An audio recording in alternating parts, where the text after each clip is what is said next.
Pour ne rien manquer, abonnez-vous maintenant. Québec, nous aussi, et on adore le Québec.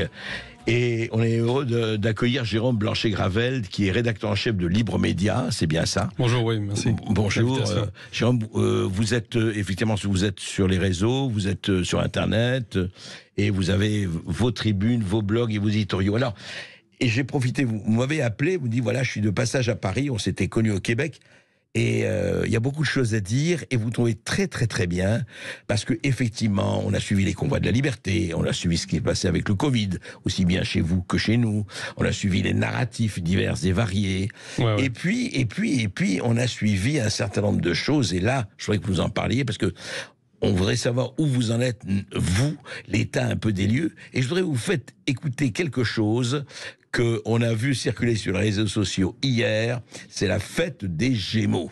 Alors, écoutez, auditeurs résistants de Sud Radio, ce passage de la fête des Gémeaux. Écoutez. J'aimerais entendre les filles! C'est pas si mal. De ce côté-ci, je veux entendre les gars! Ça va bien? OK, je vais entendre les filles jusqu'en haut! Les gars! Les filles! Ouais, qu'est-ce qu'il y a? C'est trop. Oui. Les filles, Oui. les gars, Oui.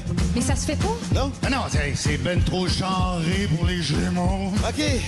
Fait que t'es en train de me dire que Qu'est-ce cette qu'on est? année, on est tous des humains. On est des humains. On est des Exactement. humains. OK, c'est ça, j'ai compris, on est des humains. On est des humains. On est des humains. On est des humains, C'est ça qu'on est, hein? on est des humains, Vas-y, dis-le, Louis. on est des humains. Oui, Jean-François. Oui, on n'est pas une fille. On n'est pas une fille, on n'est pas un gars. Non, ça n'existe plus, ça. Hein. Sinon, vous êtes un réactionnaire. À la droite d'Adolf Hitler, ça n'existe plus. Un garçon, une fille, on est des humains. On est des humains. On est humains. Jean, qu'est-ce qui se passe là? Excusez-nous un peu remarqué. On le sait un peu parce que on n'est pas très loin, mais quand même, voilà, il dit, alors, il interrompt, c'est formidable, évidemment, c'était préparé, l'animateur qui dit, mais non, oui, les filles, allez-y, on entend les filles, oui, les gars, allez-y, on entend les gars, puis mais non, les filles, le gars, c'est fini, ça. C'est quoi, c'est fini, ça? On est des humains. Je pense qu'ils sont plus des transhumains, à mon avis.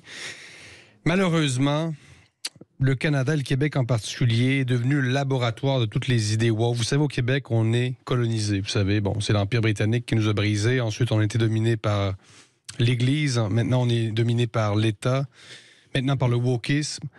Le Québec n'a pas de défense. C'est-à-dire qu'on est une nation... On n'a pas de défense immunitaire, Exactement. si je peux me permettre, On n'a c'est pas ça? d'immunité contre cette colonisation idéologique woke, malheureusement. Donc, les idées woke qui viennent des États-Unis pénètrent très, très, très facilement au Québec, et c'est ça qui s'est passé durant la crise sanitaire. Donc, le Québec est une nation, je le répète, brisée par la colonisation, et c'est ça le drame du Québec. Hein? Donc, le Québec résiste très mal, beaucoup moins bien que la France, à cette colonisation idéologique qui vient des États-Unis. Et l'establishment québécois, et en particulier depuis la gestion de la pandémie, est particulièrement soumis au wokisme. Donc le wokisme, on le répète, le progressisme, le mélange de diversité culturelle et sexuelle. Donc le transgenrisme qui s'impose très facilement à travers ses porte-paroles, notamment que sont les drag queens. Donc, on a tout un débat actuellement au Canada sur les toilettes, par exemple. Ah oui, alors vous allez parler de ça, parce que les drag queens, ça existe depuis très longtemps, et oui, il n'y a bien pas de sûr. problème.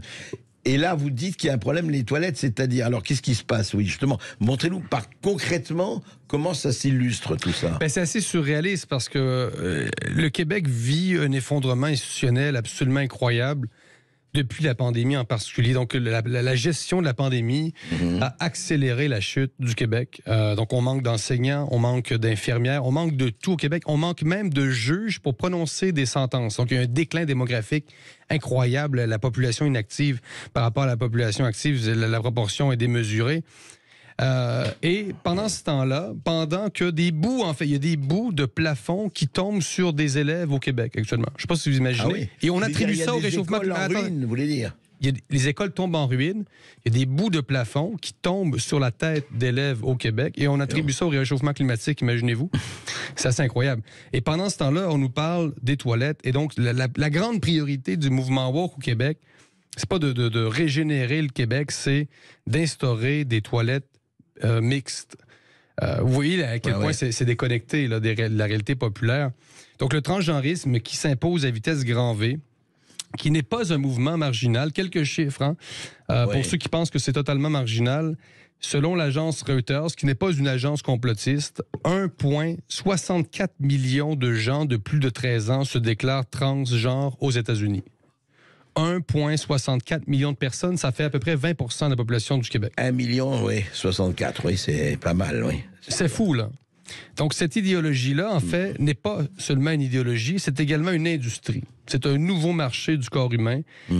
Et vous avez aux États-Unis, au Canada, des médecins qui deviennent millionnaires en pratiquant des chirurgies sur des adolescents. C'est extrêmement grave, là.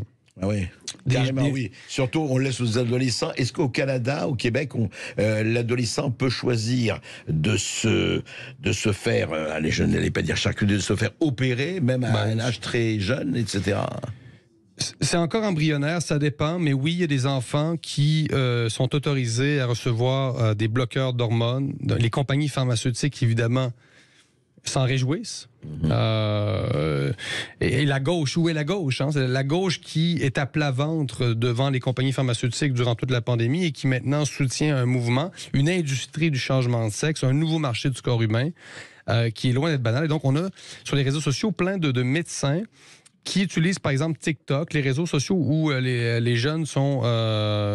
très nombreux, bien sûr. Sont très nombreux pour promouvoir leur très humaniste pratique. Donc, oui, le mot est juste. On charcute des enfants au nom du progrès en Amérique du Nord. C'est extrêmement grave. Et est-ce que je pense que la France n'est pas à l'abri de ces idées-là? Un peu comme on l'a vu avec le multiculturalisme. Bon, je parlais avec des amis français cette semaine.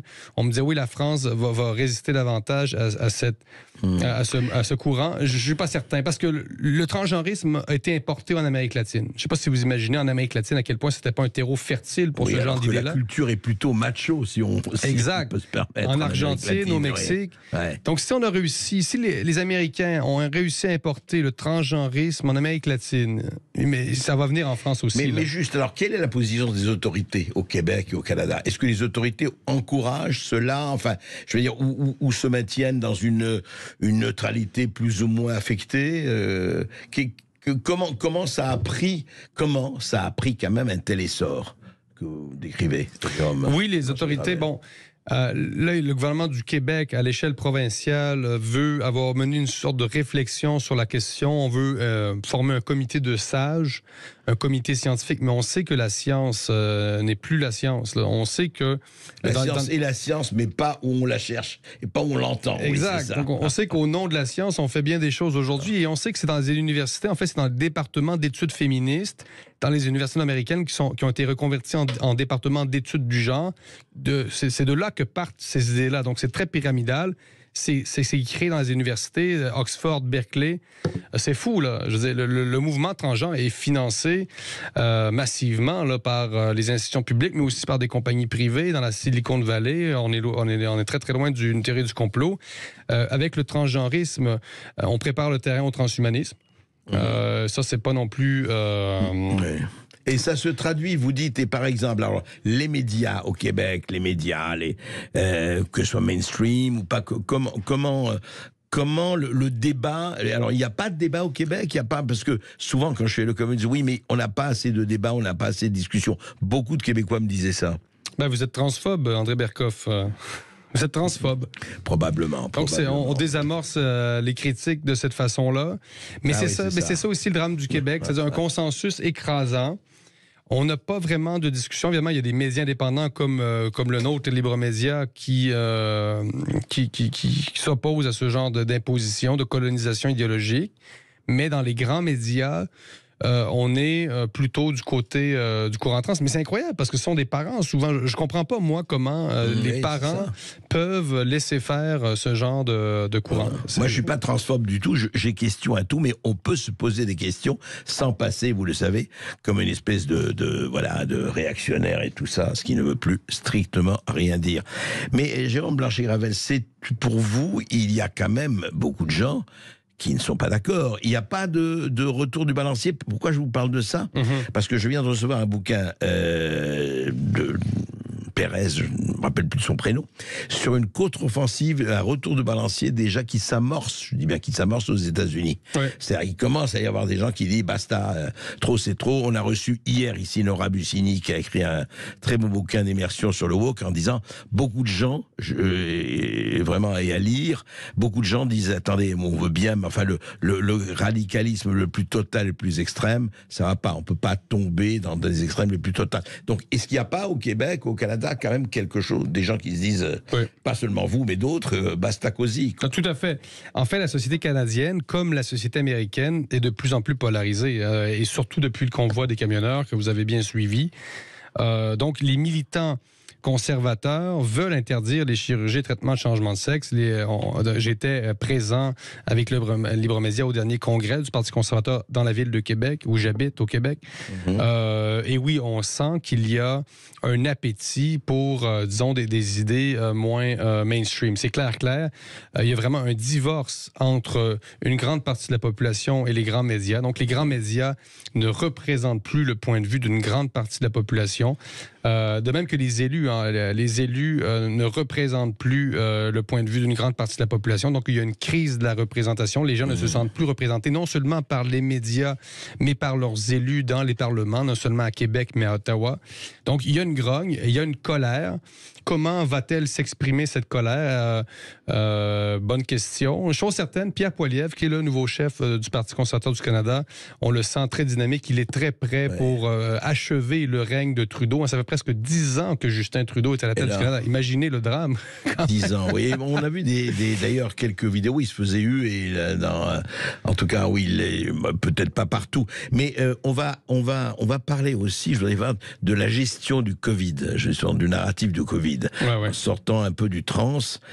Après peut-être cette petite pause, Esteban. On va revenir de parler de cette révolution woke du Québec. On est toujours avec Jérôme Blanchet-Gravel, qui est rédacteur en chef de Libre Média. Et si vous avez une question, 0826 300 300. À tout de suite sur Sud Radio. Et toujours avec Jérôme Blanchet-Gravel, rédacteur en chef de Libre Média au Québec, qui est le passage à Paris. Et justement, on parlait de ce qui se passe avec Sonore à l'appui, avec la grande tendance trans. Encore une fois, le problème n'est pas jugé, le problème de voir que quand vous n'êtes pas dans tel ou tel mode, il y a une espèce de refus. En fait, au nom de l'inclusion et de l'inclusif, ces gens-là excluent. C'est vraiment ces gens-là discriminent. Ces gens-là, on le voit dans les cortèges, en tout cas un certain nombre, je parle des plus extrémistes. Eh bien, il dit, toi en tête de cortège, toi racisé là-bas, toi blanc ceci, toi noir cela, toi à moitié, etc. Je veux dire, c'est hallucinant. C'est un tri sélectif, quoi. Au nom de la diversité culturelle et sexuelle, on supprime la diversité intellectuelle. Donc, c'est le grand paradoxe. Donc, il n'y a aucune diversité d'idées, il n'y a aucune diversité d'opinions. Mais on fait la promotion de la diversité culturelle et sexuelle qui s'entrechoque d'ailleurs. Ça, c'est intéressant. Le wokisme est en train d'imploser parce que on voit que des gens des communautés immigrées qui sont strictement opposés à la promotion du transgenrisme chez leurs enfants. Donc, on voit au Canada actuellement notamment des manifestations... les islamistes, enfin la religion. Exactement. Ça, oui. Donc, il y a des manifestations de Canadiens de confession musulmane très, très opposés à la promotion de la théorie de genre chez leurs enfants. C'est vrai aussi de d'autres communautés qui sont moins, disons, visibles. Mais par exemple, les Latino-Américains du Canada... Vous comprenez, ils ne sont pas du tout favorables à ça. La femme, en fait, de Pierre Poilievre, le chef du Parti conservateur du Canada, Anaïda Poilievre, qui est d'origine vénézuélienne, c'est très intéressant. En fait, on est aussi devant un Canada immigré, mais qui est très opposé au wokisme. Oui. Donc ça, c'est très paradoxal. D'ailleurs, il y a une chose extraordinaire, je ne sais pas si c'est dans le Minnesota, dans une ville américaine des USA, et il y a eu un maire musulman qui a été effectivement élu, et il a enlevé les drapeaux LGBT, qui tenaient partout. Il a dit non, écoutez, il y a le drapeau des USA, il n'y a pas le drapeau LGBT. Et qu'est-ce qui s'est passé? La communauté LGBT a dit, mais comment vous êtes racisés comme nous, on vous a élus, et voilà comment vous nous traitez. Comme quoi les contradictions, ça existe. Et l'histoire, où on en est avec le Covid et aujourd'hui? C'est le grand déni. C'est le grand déni. Ouais, au Québec, c'est ça qui me frappe le plus, l'absence de réflexion collective sur ce qui s'est passé durant les 2-3 dernières années, parce qu'on le sait, au Québec, ça a été pire qu'ailleurs. Je sais qu'en France, les gens ont été choqués par le genre de gestion autoritaire de Macron. Oui. Mais au Québec, je vous le dis, moi, je suis venu en France durant le confinement. durant la crise, et c'était pire au Québec. Les gens obéissaient davantage parce qu'au Québec, l'obéissance envers l'État est encore plus grande qu'en France, malheureusement. C'est probablement l'héritage catholique, c'est-à-dire qu'en France, l'État a remplacé l'Église. Donc, critiquer l'État, critiquer la bureaucratie, c'est une sorte de sacrilège. Vraiment, c'est très net. Francis Denis, un collaborateur de Libre Média, a écrit un livre très intéressant là-dessus. Donc, comment l'État vraiment s'est substitué à l'Église au Québec. Au Québec, oui. L'État, c'est la nouvelle religion. Enfin, c'est le nouveau Vatican, quoi. Oui, et donc le purel, c'était la nouvelle eau bénite durant la crise sanitaire. Donc, c'était tout un ensemble de rituels. On se pliait à la grande messe du gouvernement Legault. Il y avait la Trinité, il y avait Legault, Arruda, la ministre Mécan. On était devant la Sainte Trinité et on était soumis à ce nouveau culte sanitaire. C'est incroyable. Non, vraiment, c'est incroyable. Moi, je m'en suis pas remis complètement. Je vous dis, j'ai passé la grande partie de la crise au Mexique. Parce que c'est hallucinant. Les parents de votre femme, imaginez, regardez ça du Mexique, le triste spectacle que c'était. J'ai eu mal à mon Québec, c'est triste. Je comprends. En tout cas, on va aller voir la Sainte Trinité, nous, les 7 et 8 octobre, que vous sachiez, parce qu'on vous en reparlera, bien sûr, auditeurs de Sud Radio, nos amis. Je vais donner on va participer à un débat sur la liberté d'expression avec Didier Raoult et avec Idriss Aberkan. On part du 7, enfin le week-end du 7 et 8 octobre. On sera à Montréal pour débattre de cela. Et c'est organisé par la production France-Québec. Donc, si vous voulez, vous allez sur leur site, si vous voulez écouter ça en direct. Mais on viendra en reparler ici avec Esteban, avec Thibaut, avec Esteban Rania et Thibaut Sadler. Et on fera évidemment quelque chose ici dans l'émission. En tout cas, Jérôme Blanchet-Gravel, on vous verra là-bas, mais surtout, j'espère que vous tenez avec cette chape de plomb. Hein. Oui, c'est difficile, mais en même temps, je vous dis, il y a quand même des gens au Québec. Vous êtes venus, vous allez y retourner, vous êtes le bienvenu d'ailleurs. Vous êtes tous les bienvenus. Il y a quand même des gens avec qui discuter. Il faut continuer à résister. C'est une question c'est moral. Il faut résister à ce courant de pensée. C'est ce qu'on fait et c'est ce que des millions de gens font en France et ailleurs, et heureusement. Merci, Jérôme. Merci à vous. Un grand merci pour l'invitation. Et à très bientôt.